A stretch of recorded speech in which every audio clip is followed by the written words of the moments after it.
Hello, everybody, and welcome back to another episode of Let's Talk About Myths, baby.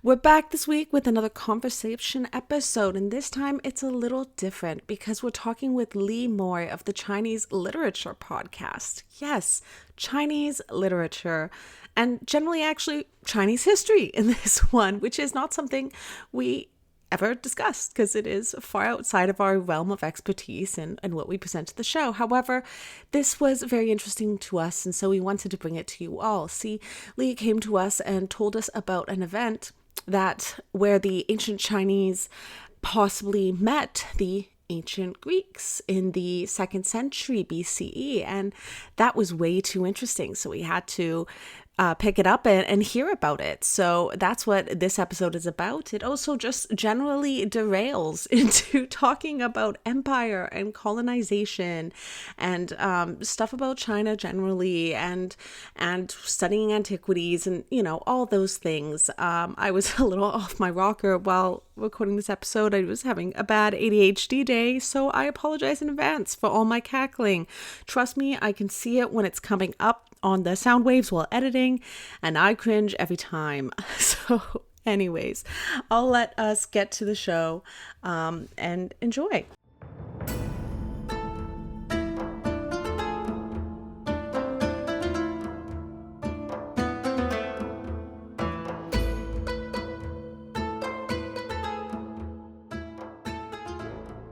Conversations, Blood, Sweat, Horses, and Empire, Ancient Greece and China with Lee Moore.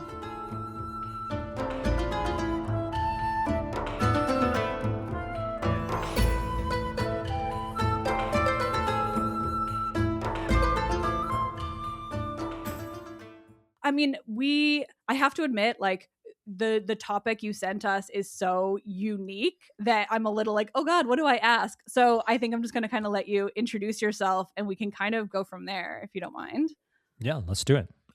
So I'm Lee Moore. I just wrote a book, China's Backstory, The History Beijing Doesn't Want You to Read. It's about the 4 China-related topics popping up in the news feeds of a lot of folks in America, Canada, the broader West, Taiwan, Xinjiang, the Chinese economy, and Hong Kong. And I do it in a very a way that's meant to be friendly to the average reader. So like people who don't normally pick up a book about China will pick it up. I have a chapter in the Taiwan section called The Most Important Motherfucker in Taiwanese History. And it's about a 1670s sex scandal that changed the history of Taiwan. And it kind of is the reason that there is a possibility of World War III starting in Taiwan. The Xinjiang section has a drinking game where every time someone gets beheaded, you're asked to take a drink. So it's like, trying to make things fun. Like most people don't pick up China books, and there's a reason, is because a lot of them are boring, and China's really scary for a lot of folks. Well, there's so much propaganda. There's so much propaganda on both sides, right? Yeah.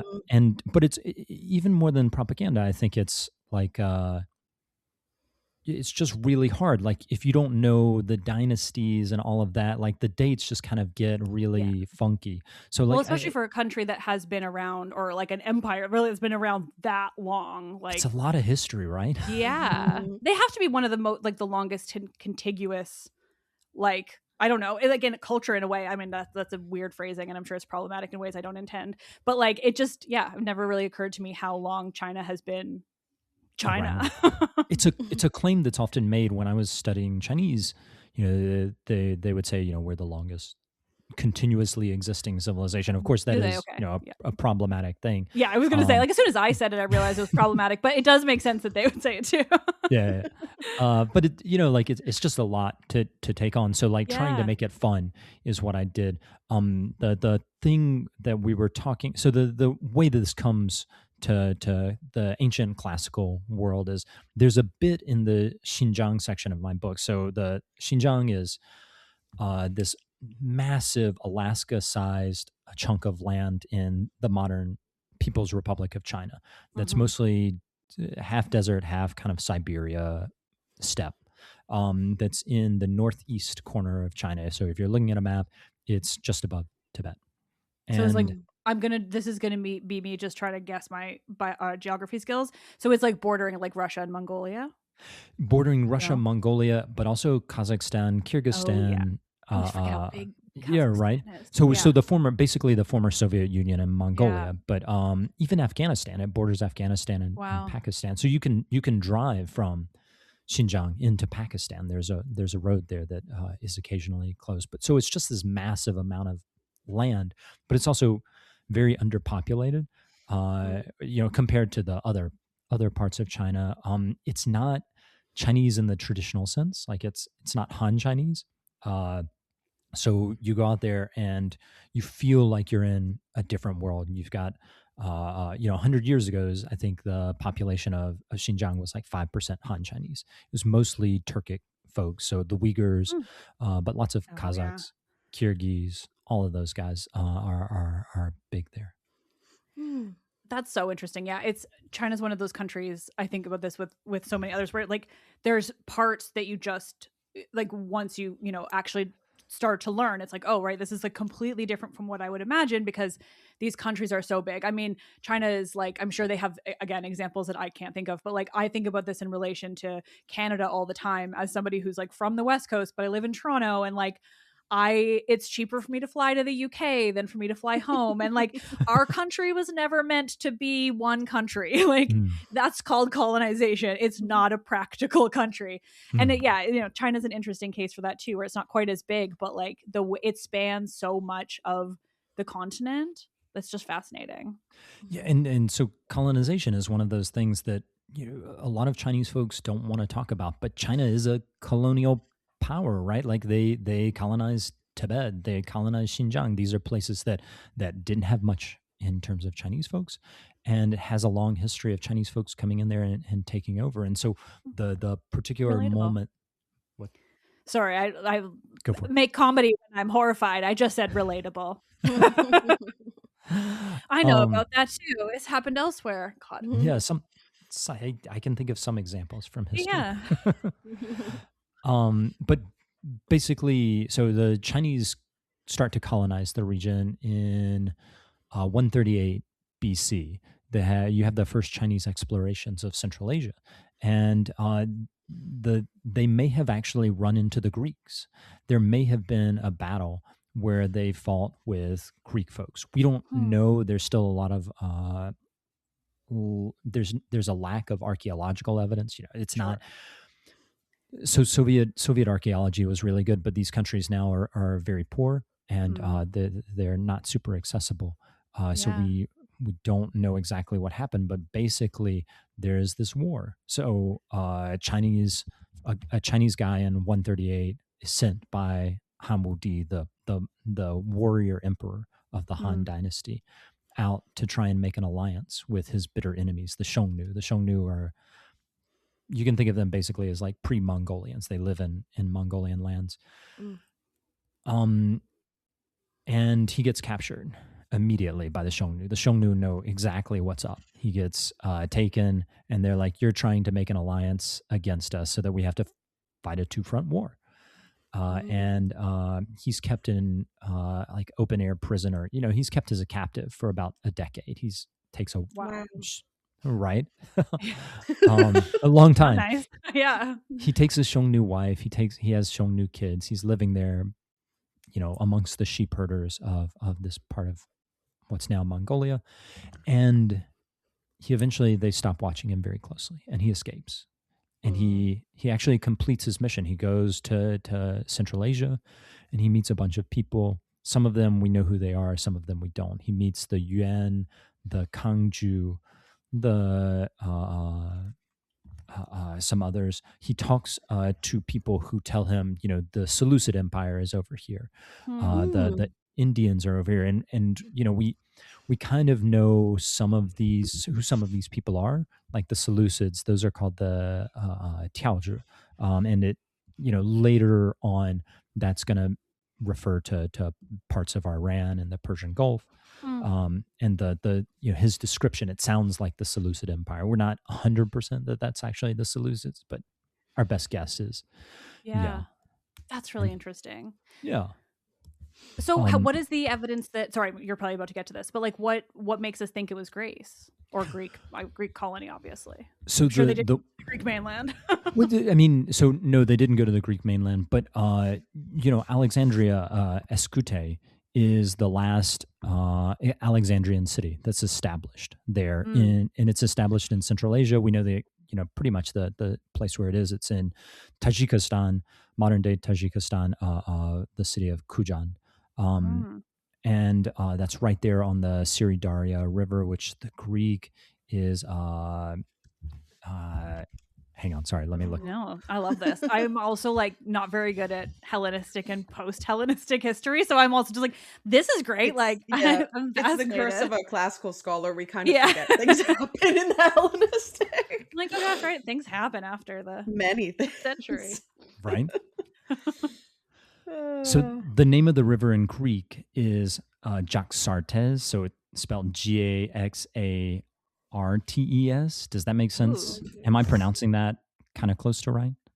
Probably not, but like Gajartes, man, probably like yeah, Michaela, what is that? Jaxartes. Yeah, it's Yaxartes. It's the Yoda. Yaxart. Yeah, Oh. it's the thing where like Jason's name was Iason, and it's the ancient Greek didn't have a sound for J. Didn't have that j sound, and same in Latin. They never had the j sound, but it's sort of like a Yoda, an I sound. So it's Yaxartes. So. Okay, yeah. Julius Caesar was Julius. So, yeah. Julius Caesar. No, okay, that's really interesting. That does sound, I don't know. That sounds like something out of, I mean, I just go straight to the myths that go far east, like Jason and the Argonauts, and what they start naming things when they go that far east is just interesting. So yeah, but so this river in because we're big nerds. I'm amongst friends then. Yeah, I was like, man, it's not unexpected on a podcast like this. Yeah. So this is in modern Tajikistan, you said. So the river itself. So the city is in modern Tajikistan, but it's more of a kind of the borders are completely fucked. There's like bits of Kyrgyzstan and Tajikistan that should be as and so it's all like if you go in and look at a map, it's all kind of a hot mess. Okay. So it's part of so Kujan or the city Alexandria Escute is at the very end, the very southwestern end of the Fergana Valley. And the Fergana Valley is like a big deal back in Central Asia. It's just this flat area surrounded by mountains where lots of people live. And this is a place that the Chinese are going to come to again and again, but it's also a place that's very much fought over by Central Asians. So Alexander 329, he establishes this last city as he's trying to kind of construct a Central Asian empire. And it goes so well. It goes so well. He dies shortly after, I'm sure. Yes, and things fall apart. But that city, that Greek city, lives on for about 200 or 300 years. We don't really know what happens to Alexandria Escute because so I mean we know it's there, established in 329. The last Greek text we have on it is 141 BC. But we know that there were people writing in Greek in what is modern day Gujarat into the first century, like 100 AD, 150 AD, something like that. So like Greeks are there, like or at least people writing in Greek are there, and like it's problematic to say they're Greeks, but I mean that would be under Rome by then. But still, you're like, I mean, Rome. I don't even know if it would be Roman. It wouldn't be Rome. It would be like. No. Yeah, it would be like no, exactly. Not in terms of space, but like right. Greece wouldn't be Greece. Greece was under Rome by this point, so that's why. Yeah. Yeah. That's so interesting. So these Greeks writing, Greek speaking people are out there for a really long time, and we don't really know what happened to them. What we do have is that the word in Sanskrit is Yavana for Greek, and the word for it in Pali, which is it's the big language in Buddhist studies. It's like what a lot of Buddhists wrote in. That's Yona, and these both derive from Ionia or Ionia. Oh wow, yeah. Oh, that's so cool. Yeah. So, just real quick about the Yaxartes, it's it comes from like it's Indo-Iranian, so it comes from Sanskrit, and it's essentially just like a flowing, a streaming, a trickling sort of thing. Yeah. Okay. So That's so fun.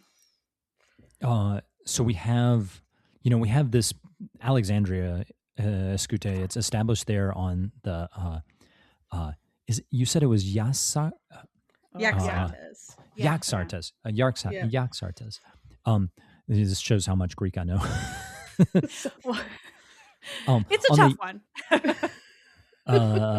So the Yaxartes. See, even now I'm trying to give it a Chinese pronunciation. I do this. Well, I mean, the fun thing That's what I do with everything that's not Greek, is I make it sound Greek. Ancient Greek was likely tonal, just Oh, as really? well. Yeah, Huh. yeah. So that's something that's kind of cool, and I love telling all my Chinese friends, and then they're like, say something, and I'm like, she. I say it wrong. I did the wrong tones. And they're like, yeah, and I'm like, okay, at least I know the tones. Oh, Yaxartes. Yaxartes. Yeah. I'll try and get that. Sorry. Hopefully by the end of this recording, I'll be able to do it, and y'all can just like take that and splice it in there. You give us way too much credit. That's not happening, but I appreciate the thought. You can even just do it in But also, the, like, the we don't judge. Chinese. Yeah. Yeah. You can speak Chinese, so I'm certainly not judging. You're speaking of Greek. So these Greeks are there for a while. They get there, they establish the city in 329, and it disappears out of the Greek record in 141 BC. Mhm. The Chinese start exploring this region in 138 BC, and they're quickly going to get into this region. So we don't really know what happened, but when the Chinese get out there, there are these people called the Yuan, and they have a city called Ursher. And there has been some suggestion that the Yuan is coming from Yavanna. So it might actually be the Chinese pronunciation of the Sanskrit pronunciation of Ionia. And they have this city there that's right on a river, just like Alexandria Escute. And they actually have a war. So they go to war with this group of people. So the Chinese dude Zhang Qian, who was kidnapped for 10 years, so he actually comes back to China in 125 BC, and he was thought lost. He was gone for 10 years. Yeah. So he comes back and he brings this knowledge of Central Asia with him, and he says, they have all of this stuff, all of this nice stuff, including some horses that are way better than anything the Chinese have ever seen. The Chinese words for them are heavenly horses, and then there's another kind that are called blood sweating horses, and they're called blood sweating horses because the Chinese see like red beads of sweat, and they think it's blood or something like that. Yeah. They've never seen horses like this. And Zhang Qian does a couple of missions, and then he dies. And the emperor is like, I still want some of those horses. So he actually sends out some ambassadors, asks for the horses. He offers money to these Central Asian, the Yuan people, and they're like, the Yuan people say, these guys are from far away. They can't do anything to us. They had trouble crossing the Taklamakan Desert, which the Taklamakan Desert is really big. It's the size of Germany. It's the second largest shifting sand desert. So when you think of desert like the Sahara, it's that kind of desert. Wow. And it's right there. You have to go around it to get from the main part of China into Central Asia, and so it's really like quite difficult to cross. So these Yuan people are like, they're far away. They can't do anything. Let's just kill them. And so they just murder a lot of the Chinese ambassadors as they're returning home. It's not a smart move because the emperor goes, he's pissed now, and he gets his brother-in-law Li Guangli. He turns him into a general and says, "Go and smite them barbarians." And so he gives him 6,000 cavalry and tens of thousands of poorly trained young men, is what the text tells us, the Chinese text. And he sends them across this giant desert and says, go and attack these Yuan people and teach them a lesson for me. They don't make it across the desert. It's really hard to cross that desert. They don't have that many troops. And when they get to these oasis cities, the oases are like we don't give a fuck what you say. And they just close their doors. They don't give them food. So just like eventually these Chinese folks have to turn back. And he comes back to the edge of China, the general Li Guangli, and he sends a note to the emperor. He says, sorry, we tried really hard, but we couldn't do it. And we didn't even get there. The emperor is pissed. He says, anybody who crosses back into China from that army gets their head chopped off. And he wasn't a nice guy, if you couldn't tell. To say the least. He eventually he thinks about it and he relents, because he recognizes that, not that he's going to be a nice guy, but he recognizes that, if his army fails in Central Asia, then none of these Central Asian folks are going to respect him. So he eventually, the first attack, the first attempt in what's called the War of the Blood Sweating Horses is in 104 BC. Good name. I know, right? That's great. And then the emperor basically doubles down on his bet.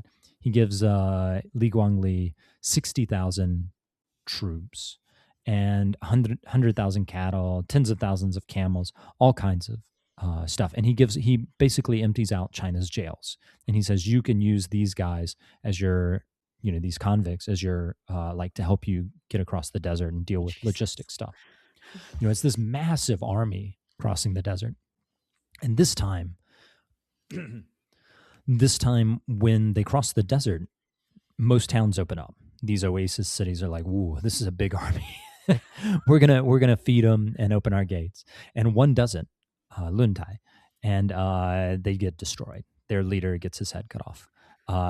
Anyways, so Li Guangli, General Li Guangli, reaches this city of Ershi, and he immediately diverts the river from away from the city so that they can't have any water. That's how they get their water.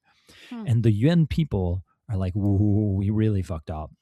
This is bad. This is bad." So they come up with a solution, which is basically cut off their own king's head, send it out alongside a bunch of those blood-sweating horses. And that resolves everything. Li Guangli is able to go back to his emperor and say, "Look, I did what you wanted. I got it." And things are hunky-dory after that. It's this massive amount of money is spent. I think in that 104 BC attempt, 15 to 20% of his troops come back, if I remember correctly. So it's like this massive loss of life. Yeah.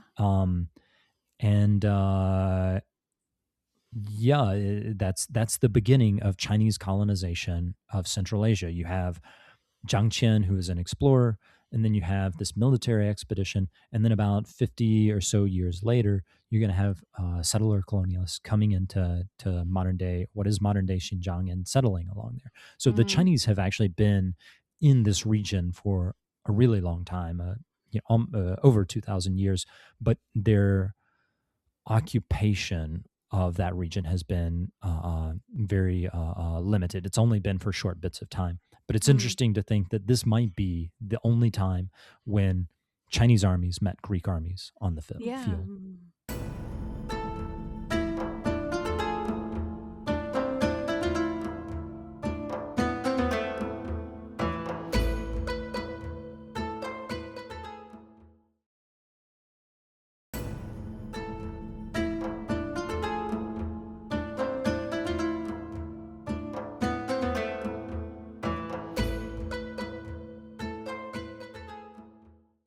That's so interesting. Also, I can't stop thinking about all of the parallels that story has with Greek myths in these really just straight interesting ways. Like obviously they're, all of this stuff is happening after the Greek myths have well been developed. But, I don't know if you thought of any of this, Michaela, but like the blood sweating horses makes me think of Diomedes' horses, which is one of Heracles' labors, because they're man-eating horses. So they're meant to be like terrifying in like a somewhat similar way. And there's similarly like another of Heracles' labors involves diverting a river. And then And just like wanting that type of godly horse is like straight out of Greek myths too. It's just fascinating the way those things. I think it's just like connecting the ways that ancient peoples talk about things like that. But I just love seeing those parallels in like real stories from centuries later, even. And we don't know, we have no evidence, so we're not certain that these are Greeks, but if they Yeah. were and they're manning the walls there, like those kinds of mythologies would have been on their mind Yeah. when this is happening. Well, Like, and especially one like Heracles, because that's the mythos that we know traveled the farthest and was like spread well into other areas, right? Even if like under different names and things, whether or not wherever it originated from. But like, I should sorry, mention that yeah, along the, so like we have uh, images or statues of Athena in Xinjiang. So wow, like in modern day modern the People's Republic of China in Xinjiang, yeah, there are statues that have been discovered of Athena. We have cave paintings that look really, really Greek. This is the Silk Road, so Buddhism is coming in yeah, with kind of like going through Central Asia, and these Greeks are around at the time. These kinds of yeah, this stuff is being, this information, these religions are pulsing through Central Asia. So that kind of connection is probably there. It's hard to tell, but yeah, it's probably there. yeah, yeah. It's so interesting. Sorry, go Yeah, ahead, Michaela. it's okay. I was just looking up the city because there's so many Mm, Alexandrias, yeah, and it's like a whole thing. So I was like curious about this city itself, and I just did like cursory Google search. Hello, Wikipedia. Um, and so it was like interesting because I'm seeing like a Roman writer Curtius is saying that it kept sort of like Greek culture even present within this city until like 30 BCE. So I'm trying to situate my brain in like time right now. mm, So this sort of like interaction happened around, you said 127, was So it? Zhang Qian first goes out there in 138 BC, Uh, but the War of the Blood Sweating Horses, he comes back. Sorry, he comes back in 125 BC, and then the uh-huh. War of the Blood Sweating Horses is 104 BC, and then 102 BC. hmm, Okay. So then and then China kind of like leaves, but then they come back and start doing more colonizing of Central Asia.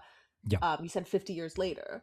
about So 50 years later. It's the yeah, sources are not super great, and they're not colonizing timing's the, always difficult.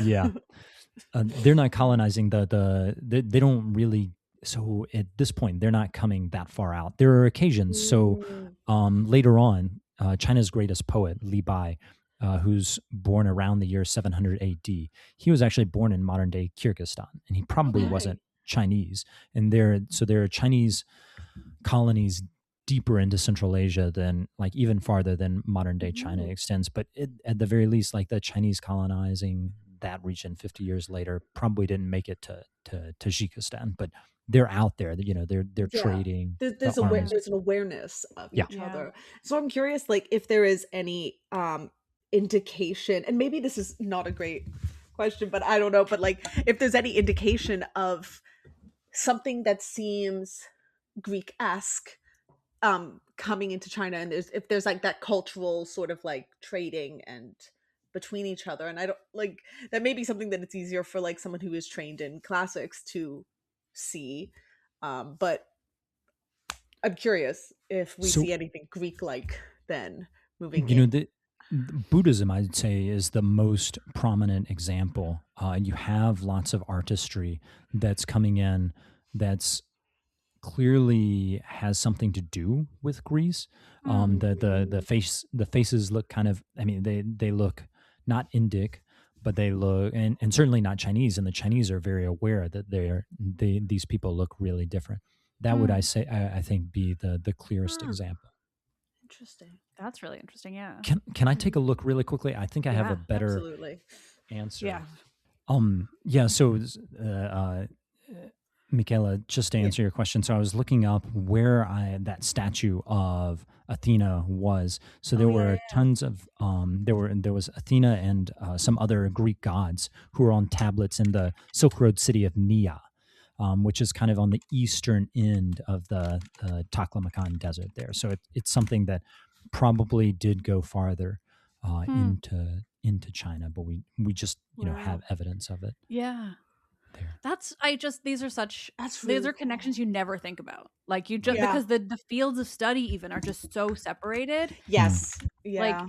but you have fascinating timing, because the next thing I was going to ask is, so I, a few months ago, spoke to Owen Rees, who's written, are you familiar with his work at all? Yeah, I haven't read his book, but No, I you saw know the what I'm blurb. talking about. Yeah, I know. Yeah. So yeah, the far edges of the known, or of the known world. No, the far edges Yeah. of the empire, something like that. Anyway, that was terrible, but it was a great book. Or I haven't read it. I'm going to edit this to see what it sounds like. I listened to the podcast y'all did with him, Yeah. so that's Oh, great. Yeah, no, and Owen is great, and I just know it's good because I know Owen's work. But one of the things, I don't pretend I've read every book that people come on. That's why they come on the show, to explain it to me. But Owen was talking about this moment, and of course I'm going to misremember, but if you listen, that's going to be very helpful, because there's this moment where it seems like China might very nearly touch base with Rome, and then maybe gives up at the last minute. Is that what I'm kind of remembering? This is Yeah. this is a thing I have heard about for years, and the short Michaela remembering, because just classic student, is like they heard about some great empire in Yeah, the and then they went farther looking. west. They sent like an ambassador being like, go Yeah. find them, and he gets to like, I think it's the Red Sea or something, and he's all like, how much farther till I can get there? And they're like, oh, this long. And he went, nah, and just goes back. Meanwhile, and I'm like the border of the empire was like just over like, the way. yeah, and I'm like, that's the base. But it's a story. So what do you what do you know about this? So in 166 AD, there was a guy from the country that we think is Rome. It's Daqin, who came to China, and he was like, "Oh, I'm from China, or excuse me, I'm from Rome. Can I be an ambassador?" And the Chinese said yes, and he presented them with a bunch of stuff that he said was from Rome. Looking at it, it looks more like he was from Southeast Asia, and he was just lying. Good for him. Right? Because I mean, like you can make a lot of money in this kind of trade, and so it makes sense to pretend like you're coming from some faraway semi-mythical place like Rome. Who ever heard of that? Well, and no one's checking ID. Like, right, you can say whatever you want. I mean, I'm sure he like looked funny to the Chinese, so they would assume, yes, this is a faraway place, and this is a kind of thing that you see throughout Chinese history, like people claiming to come from some faraway place when we're not actually sure. That we think they might just be bullshitting them, which is, Fair. happens. Yeah. And again, good for him. But so did they send someone then looking at all, or? I don't know of that.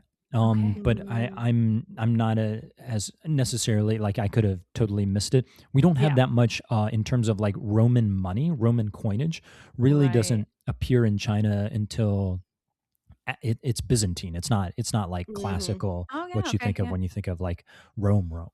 Yeah. Yeah. That's quite interesting. I mean, and it's one of those things where like these are the types of connections that, I mean, I just want to kind of hammer it home for the listeners too, who don't know the background of it, but like these types of connections are so hard to figure out because it completely depends on what type of evidence you're looking at. And it's like, if it's text, then okay, we can know that they wrote it, but we don't know how true it is, and like what would be the material culture that survives from something like that. Like you'd have, like, a coin is a really good example of like evidential, like material culture, like a physical piece of evidence. But otherwise, you're working with what they wrote down, or what random tiniest maybe fraction of a piece of evidence, and speculating. And it's so interesting, and also I want to know all the answers. And material culture is a little difficult in the sense too that like things can move over great distance very easily Coins are the best example. Without there being direct contact, because it can literally just be like this guy being like, I got this from a guy who got it from a guy who interacted with these people in this area, that there's a great sea, and so like that itself, like there doesn't need to be direct contact for things to be moving along. I think for me, when I think of like, oh, there might be more direct contact, is when I see sort of like I mean, like if I see like a gymnasium in a city, I'm like the Greeks were there. Things that are so easy, or like a theater, you're like, okay, Yeah, you're like if you see a very Roman or Greek theater, you're like, ah, they were there. yeah, So like more like cultural touchstones, I think. Yeah, yeah, I mean, there's just so much moving around through this period. So, there's Jews going through Central Asia into yeah, China, and so we have this is much later, but we know that there were Jews there until like recently. Until I mean, there are still Jews living in China today who came more than 1,000 years ago. So, like, wow, we know that this kind of cultural exchange is happening. And when I say recently, I mean like today. So 2 years ago, I think the one of the like leading Jewish figures in the main the last place where they had a synagogue in wow, Mm. in China. China. She was kidnapped and Oh, Holy kept shit. in right. Yeah, it's very very real. You have lots of Jewish writing turning up along the Silk Road and all this Yeah. stuff. But it's something that like the difference between 2,000 years ago or 1,000 years ago and today, it's not that far apart. These Yeah. no. these things Yeah. the history matters. Oh yeah. Mhm. Yeah. Well, I mean, God, history matters like so I'm much. preaching to the choir, right? Yeah. But Truly. like, I mean, there's always more opportunity to talk about it. No, it's such like, yeah, it's the history of this stuff matters so much, especially when it comes to the history of colonization and Hmm. imperialism. And I mean, I don't know, lately, for absolutely no reason, I've just been thinking a lot about fallen empires and like Mhm. what that looks like, Hmm. when Well, an empire starts to crumble. so can I I'll just jump in. So my Chinese history knowledge is very bad. um, that being said, I can I guarantee you know more than me. well, and so Better, here's better than the my in Greek pronunciation. that's so fair. You should see my Chinese pronunciation. I love to so this is kind of a thing. So I grew up in a part of town that is, and I mean I grew up in Vancouver, so we have a very high population of Chinese and Korean and other South Asian peoples. And so most of my friends are Chinese or Korean and Taiwanese, etc. Not really Japanese. Hmm. So, but I was like so much so that they were like, "Oh, she's one of the white kids," and what they meant by that was she's not Asian because I'm First Asian. So I always joke with them. I'm like, "Well, if you go back far enough, we're related." And they're like, "Then you're Mongolian. That's another problem." I'm like, "Stop! We're not getting into this." um, but we've talked a lot about Chinese history and stuff, and not well, to be fair. And me and my best friend are starting a book club together where we pick books on the same topic and then talk about it. And so our first topic is going to be Empress. I'm going to say this so wrong. Empress Cixi, is it? Yeah, the Empress Yeah. Dowager Cixi. Yeah. Yes. Because I'm just fascinated also in sort of like the amount of change that has happened in China in the past like 125 years, something like that, with like things coming in. It's like, because this kind of goes on Liv's topic about like empire and empire falling. The change that happened within China that I'm aware of modernly was so drastic when sort of like the empire fell, quotation marks. It was like And so so much so that violent. like yes, very and that Mhm. like there was even like super like removal of like culture. Like you're not allowed to do these specific XYZ things that tries to like push down on traditional like myth and understanding and religion and beliefs. Um and yeah, and I don't know where I'm going with this, but like this is like just sort of on the culture empire falling thing. It's interesting to I think that sometimes in the West we kind of see that idea of that continuous empire because like back to like 4,000 years ago when the Chinese quote unquote empire started, that it really didn't really fall until 100 years ago. Where am I going with this? I don't even So I, know. I think I see a connection. Like during the Cultural Revolution, China they destroyed their a lot of cultural like it's hard to say they destroyed their culture because I don't even know what that means. But Yeah, truly. they destroyed like they vilified Chinese culture. Anything that was Yes. ancient was regarded as feudal and therefore vile. Really? And Yeah. it's something like in the 1980s. I'm just reading a book by Orville Schell, who's now the head of the Asia Society, but back then was just, he somehow got into China in 1975 and was a factory worker for a really, like for a couple of years, like just one of these weird things. But The he's there. 1900s were a wild time. He's there in China in the 1980s, and he's talking about like how the CCP basically vilified Chinese culture and Chinese history so much that today, like, kids only want to do stuff that is Western, that they perceive as having Mhm. value, because the Chinese culture was destroyed by the CCP. And it's not like in a kind of like oh, the CCP is bad, they did this. It's like that the CCP set out as their objective, like to destroy these older elements. Now that has changed. Like the CCP has become kind of the guardian of Chinese culture, Yeah. or at least they see themselves as that way. And it's because they're pushing this nationalism. But this is a, a drastic turn from where they were in 1970. They were just destroying Confucius, and I mean that literally. Huh. Like they destroyed the Confucian temples and things like that. Oh, that's interesting and horrifying. And this made me think too, because I don't know. We're deep in this conversation now, and Greece is kind of fluttered away, and that's fine. We can But get there. We can get back. no, and great. But I mean, you mentioned a name earlier that I don't even know if I'm asking a question. I just really need to mention it. But I know you mentioned the Uyghurs earlier because they were generally in the area, and the only thing heartbreakingly that I know about them is that China's genocided or genociding. So, yeah. So the And Uyghurs are fascinating because, and this is kind of one of the things that the book points out, is even just because you're a victim doesn't mean you're the good guy, right? Or it doesn't mean just because you're a victim doesn't mean you're completely honest and completely truthful. Yeah. So today, the Uyghurs are experiencing probably a genocide. It's more of a Muslim genocide. They're targeting all Muslims in Xinjiang, not just Uyghurs, but Kazakhs, Kyrgyz, others in that region. And the Uyghurs are trying to claim that they're indigenous to Xinjiang. What's crazy is that the Han Chinese colonized Xinjiang about 1,000 years before the Uyghurs ever got there. So the Uyghurs start their existence. We have their first kind of like understanding of their existence from Chinese texts starting in the 600s. And they're in Mongolia. They're like 1,000 miles away from Xinjiang. They're in middle of Mongolia. We know exactly where they are because they have these big stones that they've carved their ancient Turkish runes into. So we know where they are. We know where their capital city was. You can still visit it today. It's in the middle. It's dead center of Mongolia. They basically they are kind of like one of these Turkic speaking groups that's there on the edges of the Chinese empire.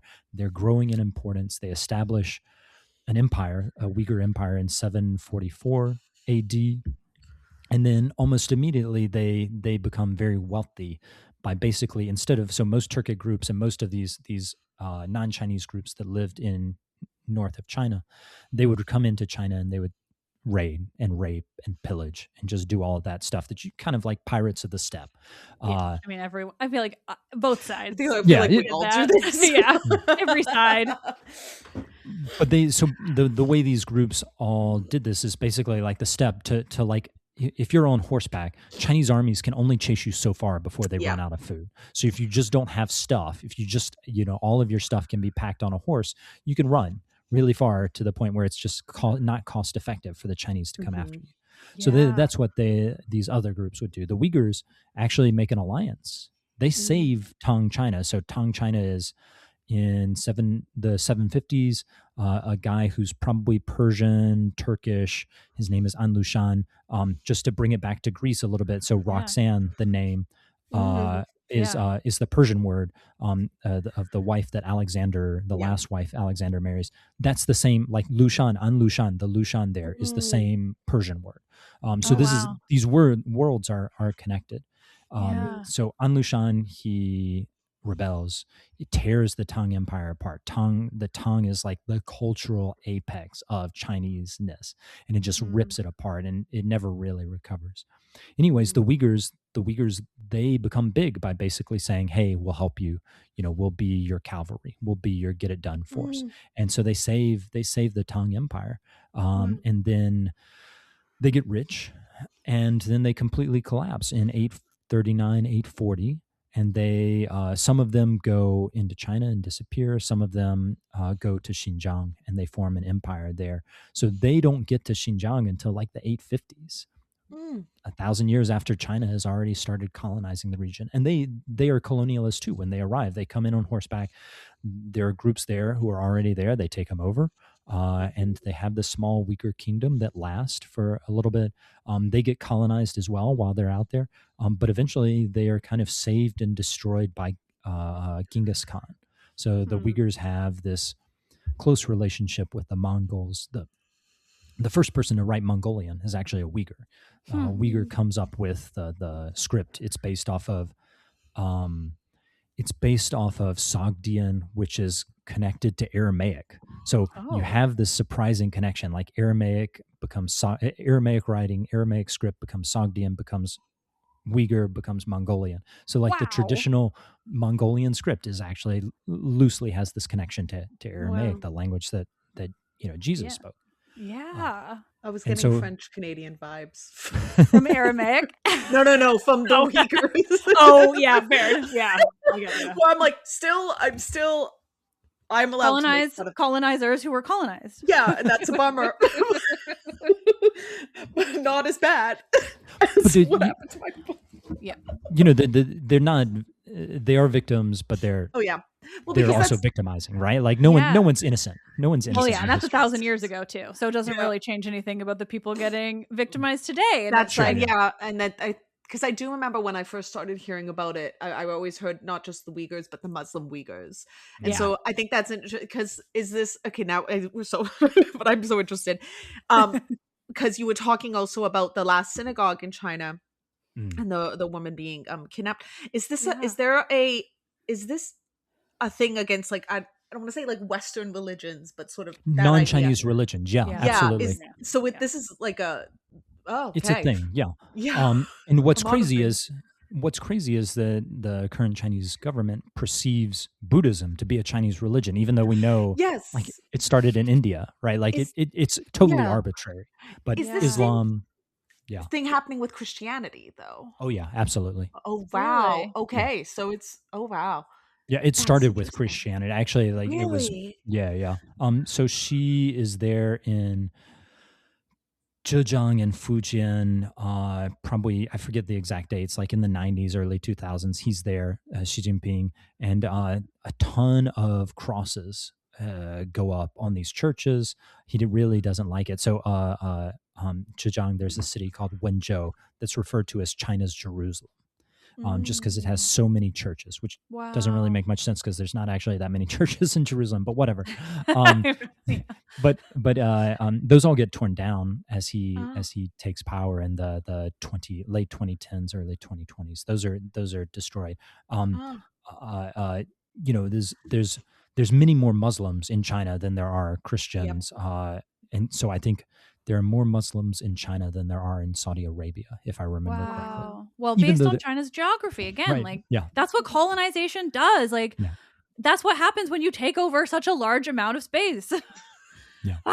Sorry. Colonization makes me want to scream. And China's like, it's the third biggest country, and I think that's something that gets forgotten, is just how massive of a country it is. That I know. Not. I love looking at just like a map of the world, and I'm like, America, you're small. What are you doing? It's fine. It's fine that you're small, buddies. It's okay. But like, because that's sort of, and that's the thing when you have that much space that isn't super northern and not covered in ice all the time, there's lots of space for people to live. And I'm also assuming that there is a lot of geographical variance that causes division, and that creates insular communities that kind of grow up and have different cultures and ideas. Again, looking at you, Canada. Look, yeah.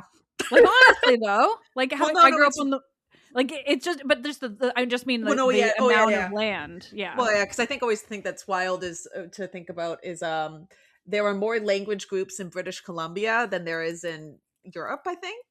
And but that's not true for the rest of the country, and that's only because of the division of the Rocky Mountains. It's why Indigenous people in British Columbia are so vastly different from, not vastly different, but very different from over the mountains, because there is a more. It's it's easier to walk across a plain than it is to go up the Rocky Mountains, such new mountains. Yeah. But yeah, so where was I? No, but it's interesting to think of China having such similar things, right? Because we think about it in relation to our own country, but it's such similar issues. This nature of just like the amount of space and the way that makes cultures naturally different, and then trying to squish them all into one is always going to, end up with someone getting squished. So for lack of a better term.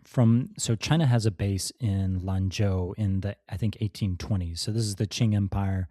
They've taken over Xinjiang by this point. They took over Xinjiang in 1758, and it has been Chinese ever since then. But they have lots of rebellions, particularly coming from Uzbekistan, the Fergana Valley that I was talking about. They have a rebellion in the 1820s, I think.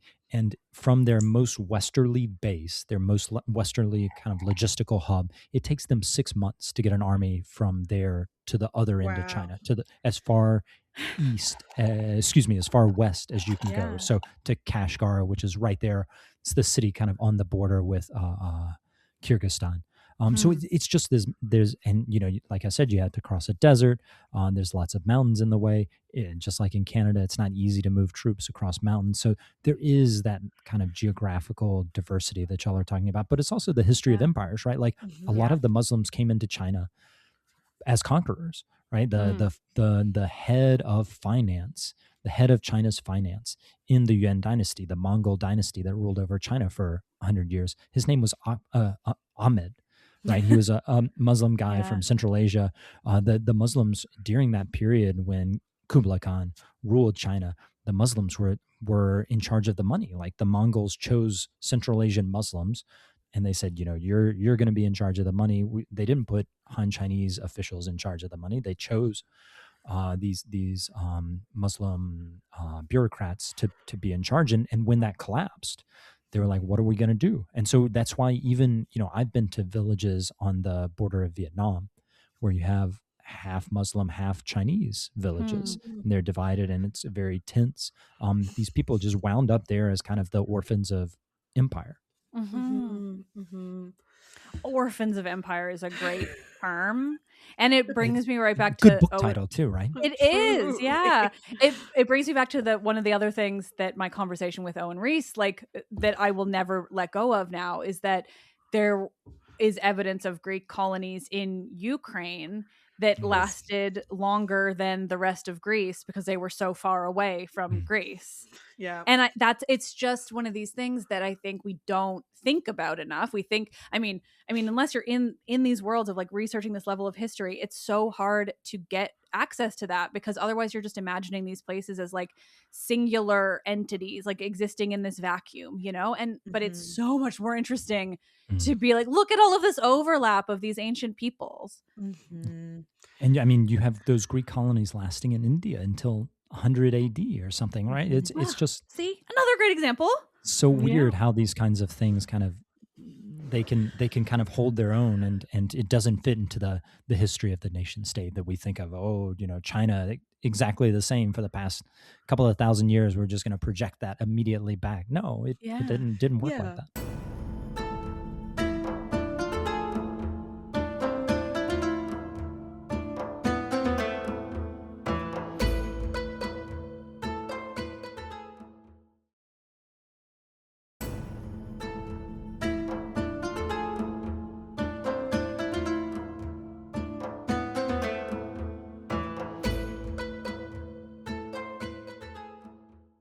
Well, this is sort of real quick nerdy, and then you're going to go in, Michaela, because I have to tell you that there is evidence of this in Canada that I only recently learned about, which is that, Michaela, mostly, did you know this? But also you, Lee. There is an island off the coast of Newfoundland that is French. Yeah. I did not know that. Yeah, you have to use your passport to go there, and you use euros. I know. Right? That's I know. crazy. Jack talks about it all the time, and I'm just like, okay. My dad really wants to go there. I don't know. Really? Yeah. See, and that's like an evidence of like an orphan of empire that's like, sorry, what? And like It's beautiful. I'm like, I want to go there just for the like novelty of being like, well, time to put Yeah. my Canadian dollars aside and pick up my euros Correct. and be like, It's like, hello. yeah, that's crazy. It's like the much more exciting sibling of Point Roberts, which is the weird little, okay, I love that everyone here knows Point Roberts. Yeah. I Anyone think I else? saw it on the Google it. plane coming back. There you go. Yeah. See? I remember I was on a ferry once when I discovered that. I was just on my maps and I was like, what the fuck is this? Why Well, you is should have seen why the is there a little bit of issues. America here? Oh, Well, I know you the should- COVID you should- issues. Oh yeah, the movement issues got really, because the issue is that the schools the kids go to are not in Point Roberts. They're on No, the mainland. everything's in Canada. Yeah. Not in Canada. It's in the United States. Oh, in the just under the border. So the rule, what we had set up was that their school bus could go like up and over the border every day.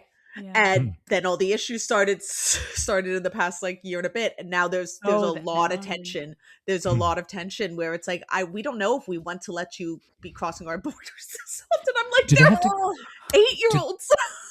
Do those kids have to carry passports when they're on the bus? I don't think so. No, Okay. because that's probably why it's that special. Yeah, it's like it's this weird it's really interesting that the discussions that are happening specifically here because of sort of like this really close tie that we have peace with has been like particularly bad too. and the border towns in America I know have been hit really hard because they're like, but we're friends, and then suddenly Canada was like, but we don't know if we can trust you, and not necessarily you, but the royal you. And it is tension. But anyways, back to China. No, but empire, it's just again, it's like I think it's empire. fun to make these connections to these orphans of empire, these like bizarre little things where it's like this reminder that modern borders and like modern empire generally is it's just nonsense in the form of like rich people controlling everything else. Like that's all it is. It doesn't make any logical sense in the grand scheme of humanity, I don't think. In the book, I talk about Xinjiang, Taiwan, and Hong Kong as really these remnants of empire. And you think of Hong Kong, so Hong Kong obviously has this British imperial past, but what I talk about, so that's totally there. Right. It's totally, that happened. But I talk about actually how the region around Hong Kong, so Guangdong, is 127 million people. It's the largest province in modern China. But 2,000 years ago, it wasn't part of China. They invaded and they actually like colonized that, and they took 3 regions: Guangdong, Guangxi, and Jiaozhi. Jiaozhi becomes Vietnam. Guangdong and Guangxi become Chinese, but there's no reason that they had to. Like these accidents of empire are just that. They're accidents. Yeah. So about a year ago, I went to my best friend's currently working in China because that's where she could get work. She is Chinese. She's from oh shit, Brittany, I'm so sorry. Juliet's from Shanghai. Brittany's from Beijing. There we go. But she was living in Shenzhen. So I went to go visit her for various other reasons. And we were hanging out. It was great. People were very nice to me. Honestly, I'm like, that was my first trip to China, and I was like, dude, can I just like live? Like, there's some benefits that I loved there that of just like the ease of transportation. I didn't like that all my money was on my phone. I was really bothered by that. I was like, give me cash. And she's like, we don't do that. And I'm like, give me cash. I don't like that. But we, Shenzhen's like right beside Hong Kong. Like I was kind of describing, this is a really bad description, but excuse me. I was like, Shenzhen is like the Burnaby of Hong Kong. Hong Kong is Vancouver, Shenzhen's Burnaby. And one day we were like, okay, let's go to Hong Kong. And we took the train, 15-minute train. And then on the other side, it was like, okay, now we have to go through customs. And I was like, I'm sorry, what? And so we did that. And it was such a weird experience because I'm like, but this is still China. And she went, yes, but you must go through customs. I'm like, okay. She showed me her page on her passport that's just like all the Hong Kong stamps coming in and out of Shenzhen and Hong Kong. And then when I was on there, I tried to pay for things with the phone, and they were like, oh, you can only do that if you're mainland Chinese. And at that point, I hadn't been bringing my wallet anywhere because I didn't need it in China. And I was like, I have no money on me. Brittany's like, well, I will be paying for everything. And I ended up getting a panic attack in Hong Kong because there was too many cars and too many people. And I was like, we need to leave. Like, I see Shenzhen, it's right there. But in that process, Brittany was telling me about how when her dad was young, and he's always amazed when he would come to visit her in Shenzhen, because when he was young, Shenzhen was like just a tiny Grass, little town. Yeah, nothing. rice And fields. he comes there now and he's like, there's all these towers. It's like this, it's a giant city. And I think that's really interesting because it's just like, I don't know, like, I don't know any more of the history of Shenzhen, So but Shenzhen is interesting because so it was just rice paddies yeah. in 1979, 1980 when it was kind of essentially imagined out of thin air. I mean, it had Yeah. been like a thing. There had been farms there, but it wasn't a city.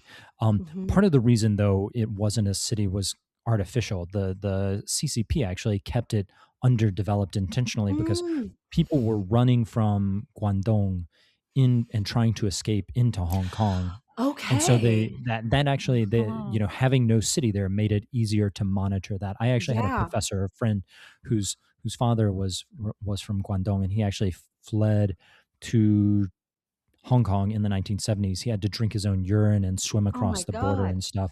Oh It my is, god. like, and that happened to lots of people. And Yeah. so Yeah. they were trying to prevent people from crossing the border there. And one of the ways they did that is just keeping, like, not allowing a city to build up there. But Mhm. you're right, like it goes, it's rice paddies. It's just rice paddies in 1979, and then now it's one of the, it has a It- stock market. It's massive. It has Wow. the gold exchange is there. Yeah, and that was fun to walk around. I'm like, how much is this? And they were like, this much. I'm like, goodbye. Okay. But That's so interesting. yeah, because I think when I think of that, when I think of China, because I think what happens in the West to people who, and I mean, education on China is not super available out Mhm. here. Like, I'm constantly trying to find like just a good book that can give me like the basics of Chinese history that I can like bounce off onto other things, and I can never find something easily. Mm. And You can in the check my book. West, Yeah, I was just gonna say, might yes, have a great option here. yeah, because I think what happens is we get this idea of China, and it's very like very Eastern and like northern and central is sort of the idea. And I think that's like where the origin of like the Han Dynasty was, right? It was more like northeasterny. I could be very wrong, but like I think just like Beijing, Shanghai area. Does that make sense? No, they were more central. Damn. But it becomes almost like a monolith in the West. Yeah. This Yeah. idea of China, when it's like that's not the case. Even like I grew up with a lot of Chinese friends. The difference between like my Canto and Mando friends So is different, aren't they? vast, Yeah. Hmm. very different. And then let's not even talk about my Taiwanese friends. That's a whole other like I'm just like I'm on her side. I don't know what.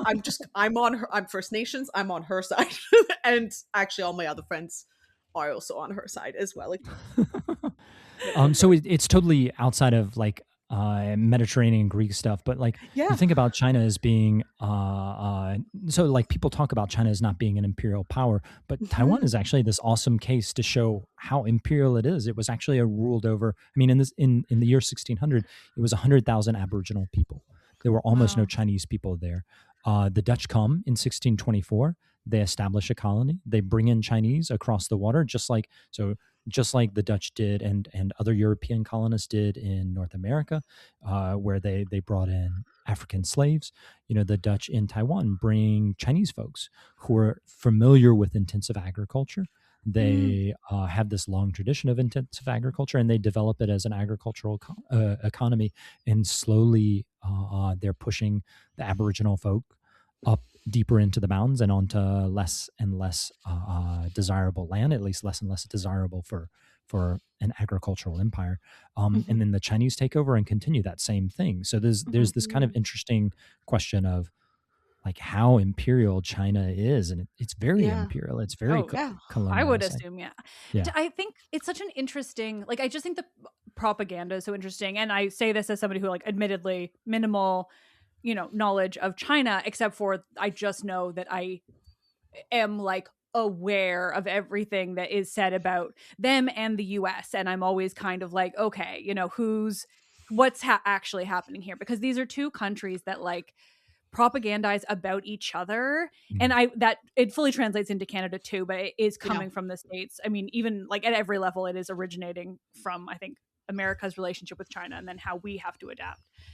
Because like it's just fascinating to just see these two, you know, America loves to be afraid of China because of communism, quote unquote, right? Whereas like, I mean, maybe I'm crazy for saying this, but to me, it looks from the outside like China's one of the most capitalist countries that just happens to have the word communist in their name, you know, in these, and it just seems, it's fascinating just the ways that these both countries, I imagine that China's doing similar things about the States in terms of like how they initiate the propaganda about the other one. And I just find it interesting to kind of, I don't know, try to pay attention, even if I don't, like, I'm not, you know, believing either side inherently, but it's so interesting to see the ways that they interact with each other, I guess, because these are these two empires of now, and like what that looks like, I guess.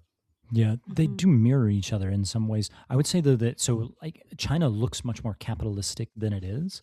You know, the when you go there on the street, it feels like entrepreneurial and capitalistic, and you can buy anything. But the heights of the economy are still to a certain degree controlled by the government. So the state-owned enterprises are these big things. You're interacting with them constantly, but you wouldn't just kind of like going on the street, you wouldn't necessarily know that, oh, this is actually owned by the government. So it's, I think, you know, lots of folks think that it's super capitalistic, and it is in some ways. Like one of the ways China has done so well is by letting markets do their thing, but in other ways they're kind of holding them back much more than, you know, even when I first went to China, than I realized. And I mean, it's also confusing because in the past 15-20 years things have gotten less capitalistic. So, you know, the 1980s is just this kind of like freewheeling neoliberal capitalism. You know, some people have compared Deng Xiaoping, the guy who essentially made China in the 1980s, the guy after Mao, they've compared him to Thatcher and Ronald Reagan as this kind of neoliberal icon. He certainly, I think that might be a little bit of a stretch, but there's something there. But like in the past 2 decades, things have really kind of gone back, not to like they were in Mao's era or anything like that, but it is not like the 1980s or the 1990s. Yeah. No, that's so interesting. And I guess when I say capitalist, I don't mean like, I don't mean this is not to like, I feel like there's this idea that capitalism equals freedom, and I don't mean that, because I don't believe that that's true. But just in the way that like money rules everything is more what I guess, and that's obviously a broad generalization of capitalism, but also like pretty accurate. So it's just, yeah, it's interesting to hear, but I didn't know how much it had changed. I mean, I was obsessed with like 20th century history when I was in high school, and so I learned whatever then, and I feel like I've forgotten everything. This is generally interesting. I love that this has turned from like when China maybe interacted with Greece to like generally imperialism and Chinese history. I think it's fascinating. So thank you. But that's what podcasts are good for. No, exactly. And I love when conversations do end up like, you know, going other places, and like I'm always down to talk about the horrors of imperialism. So yeah. And I think it's interesting to see though how like not history repeats itself, because I kind of hate that phrase actually, but like how themes stay present. Yeah. And especially in an environment of imperialism, when that's what you're doing, like this is, you know, it's sort of like imperial or empires or anything like that. Why does propaganda appear so much in it? Because it's an incredibly effective tool, and so you'll see it over and over again. Yeah. But then the pattern recognition makes it all a lot harder, I think, is the biggest issue. yeah, fair. But it's like, yeah, history doesn't repeat, but pattern recognition is real. But I don't know. I think a history repeating itself, I'm always like, well, or like we learn from history. I'm like, history has shown us we do not. Yeah. But I think, oh, my brain just died. You know, when it just like just like the dial up sound goes through your brain, and you're like, yeah, where am I? This is great because I'm not having one of those days, but I often am. So I love when we're on different schedules of functioning brains. No, but yeah, it generally, like, I mean, learning this history is beneficial in whatever way, you know. yes, Oh, it's history we're not going to learn from it completely, but did you I have a I had realization? to Yeah. remember. I had to remember. So I remember Brain's it was a working year fine. ago Checks or out. something. There we go. A year ago, I saw there was like an exhibit happening. I think it was in Beijing, and it was like an entire Greco-Roman exhibit happening in a museum in China. Hmm. Huh. Um, and I remember telling Brittany, because she goes to Beijing a lot, back to Beijing to visit her family. I was like, you need to go see this. And she's like, oh, I'd love to. Looked it up. She's like, it's already all sold out. And it was there for like 6, 7 months.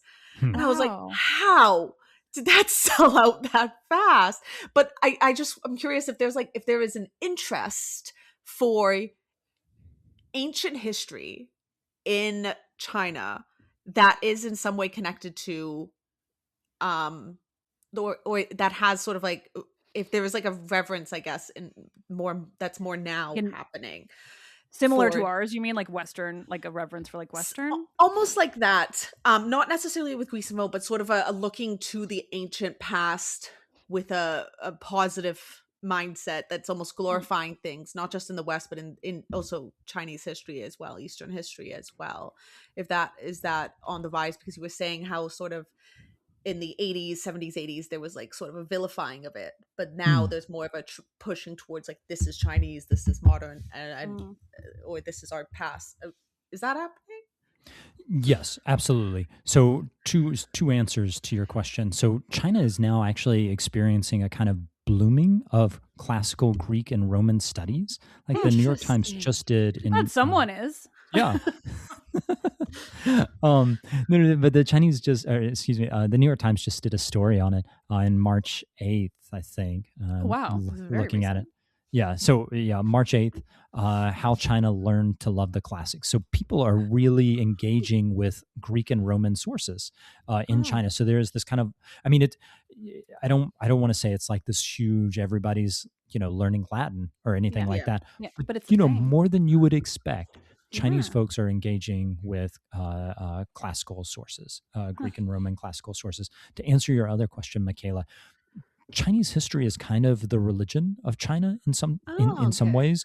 I mean, it's one of the things that I've seen and other people have observed. So there is, that thing in the 1980s where people were like, screw Chinese history, it's all crap. That's gone, and Mhm. there are two real threads to that. One, it's just like since forever, China has been in love with its own history, maybe more so than other places. Of course, everybody's in love with their own history, but in China, I think they're next level on it. I don't have you know, uh, any metric to back that up, but just like my feeling and other Mhm. folks' feeling, and Chinese folks, I think would probably agree to that. The love of Chinese history is kind of a religion, but also Hmm. to bring it back to sort of imperial propaganda. Like so after 1989, communism was judged to be really a dead ideology. Like they couldn't Mhm. depend on that anymore. With after Tiananmen, the leaders who took control, Jiang Zemin and others in the early 1990s, decided we have to find some other ideology that works. What are we going to do? And it became nationalism. And so Okay. there has been a push to create, to take advantage of that love of Chinese history and turn it Mhm. to a kind of regime legitimizing thing to the point where, Uyghurs in far Western China are being told that they're Chinese and like being taught like this is classical Chinese culture and you're Chinese because you're a citizen of China, even though Mm. Uyghur culture is totally different from Uh-huh. Chinese culture and it's much more. I mean, Uyghurs are essentially Uzbeks. They're pretty much the same people, but Mm. they're being taught that this is your history, this is your Right. language, this is your Mhm. culture. So the kind of real I don't want to say genuine because that is such a problematic word, but Mm. when I meet Chinese folks, they really oftentimes do love talking about Chinese history. So that's Mhm. there and that's happening. But then there's also this kind of political propagandizing Yeah. element to it. Yeah. Is Yeah. there a period they specifically, or that maybe the regime specifically is like, that's the one, like that's the ideal, the top, the The older, best. the better, because it Hmm. makes things look like things have always been Yep. this way, and also like Yep. your sources are worse as you get older, so you can kind of True. project whatever you want on it. I'm sure that Yeah. that's never y'all have never discussed anything like that. Oh yeah, no, I've But that no really experience rings with for that. me though with the Western's love of antiquity, because Yeah, it's it's the so same thing. old that it's like boom, like that's, we've always been like this, and Mhm. but that never accounts for like how gay ancient Greece was. But not that I'm like, what it is, like I don't, there's the expectation like not that one. I'm like, okay. There's something Just the ones that we want. legitimizing, yeah, there's something Yeah. legitimizing about it The being ancient enough past. far to pass. Yeah. Yeah. No, that's so true. Wow. That's so like spot on, connecting it to the way we do the same damn thing with the with the classics. Well, now So I'm real excited. Yep. China has a record of like the earliest written Oh records yeah, in they have. Chinese Yeah. Oh, 3,500 years ago. wow. Yeah. Yeah. But there's this weird thing where today Chinese folks insist that they have 5,000 years of history. I had Interesting. a Japanese friend who was studying Chinese, and he told me this. He was like, when I was young, the Chinese, when I was in middle school, the Chinese said, we have 3,000 years of civilization. And then when I got to high school, the Chinese said we have 4,000 years of civilization. And then when I got to college, they said we have 5,000 years of civilization. And I just think the Chinese are such an incredible people, because in just 10 years, Yeah. they can grow 2,000 years of Chinese 2,000. history. And of course, like it's that kind of legitimizing of it Yeah. just being old. And, Yeah. like what is history anyways? Like, I mean, are Yeah, these kind of really. artifacts that I guess you could say they're Chinese, but there's no Chinese writing at the time. Could you call those Chinese civilization? Or like, to a certain degree, it's just a redneck pissing contest, right? Yeah. Who has the longer history. But on the other end, like China does have a really long does. history, and it's, as problematic as the word kind of continuous civilization is, Mhm. there's something to it, right? Yeah.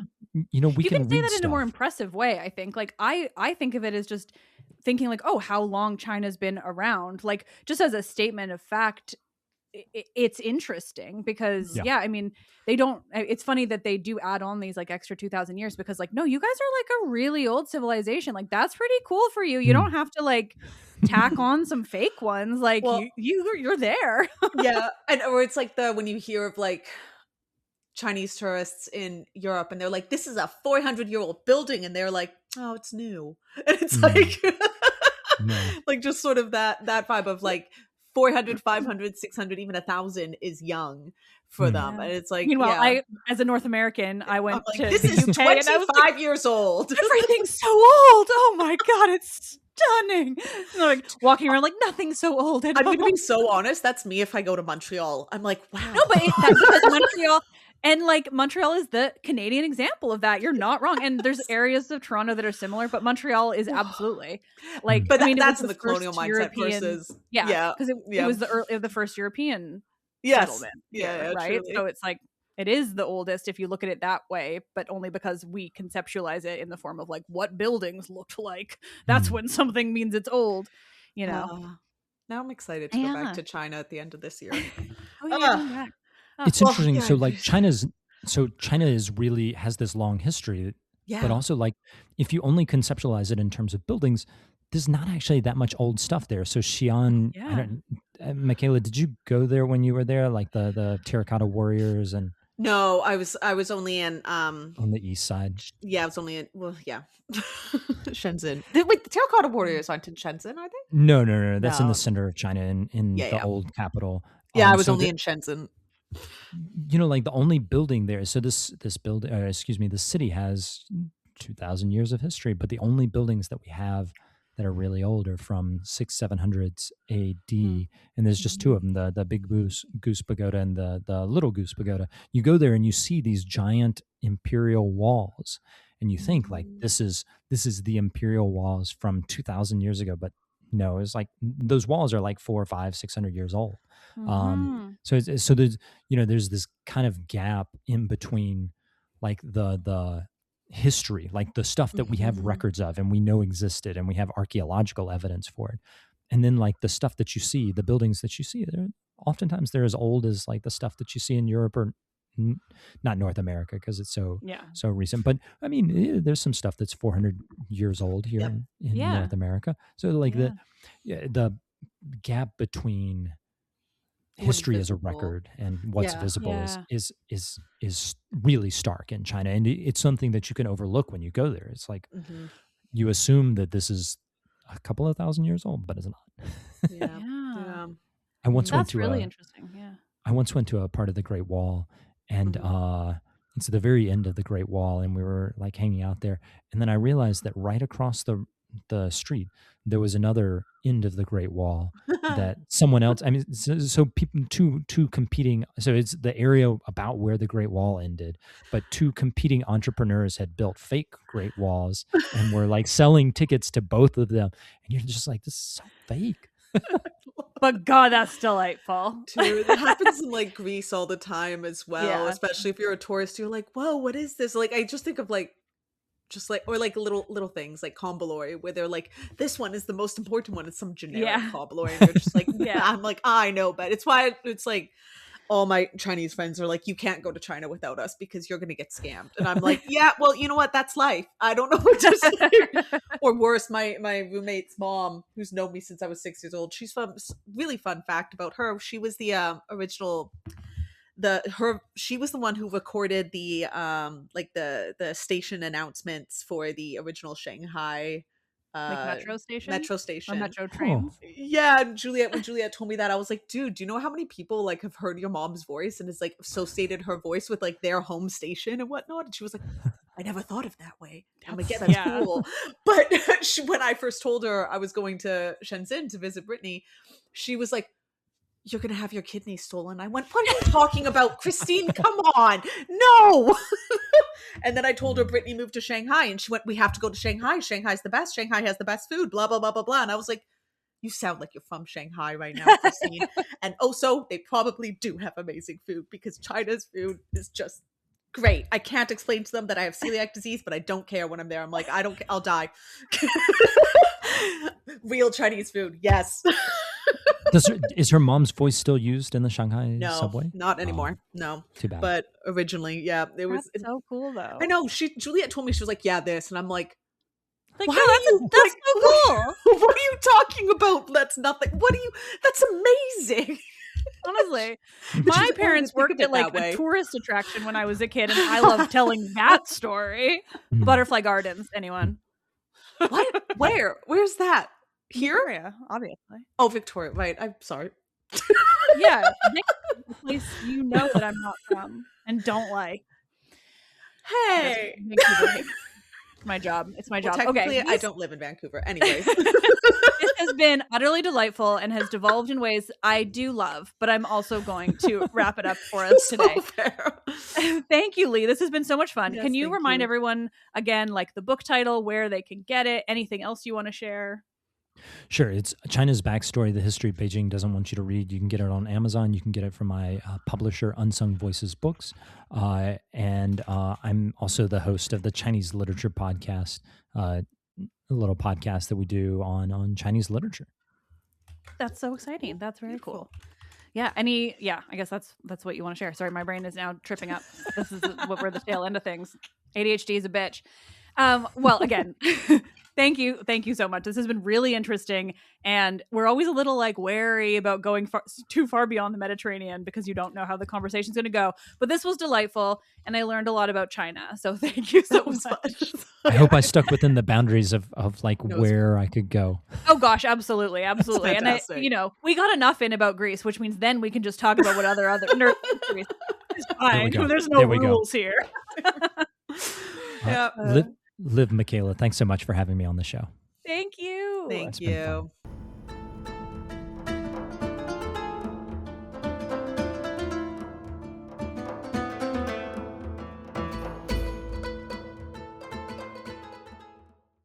Let's Talk About Myths, Baby is written and produced by the one and only Liv Albert. Michaela Pahangowish is the Hermes to all your Olympians, the producer, doing things, this and that, reading, knitting, video games, but also work, so much work, and thesis writing. Anyways, select music by Luke Chaos. Thank you, Mr. Chaos. The podcast is part of the Memory Collective Podcast Network, a collection of creators that all strive to bring you accurate and reliable information on the ancient world. These include the wonderful friends at Movie movies we dig, The Partial Historian, Sweet Bitter, and so much more. Get ad-free episodes and more by subscription to the Oracle Edition on Patreon at patreon.com/mythsbaby or via the link in the episode's description. Are you a scholar or academic or an expert in something from antiquity, from Greece to Rome to Egypt to anywhere in the Near East? We would love to have you on the show as a conversation guest. Go to mythsbaby.com/contact and fill out our podcast guest form. We want to hear from you, so please do reach out. Talk to you all next week. Bye-bye.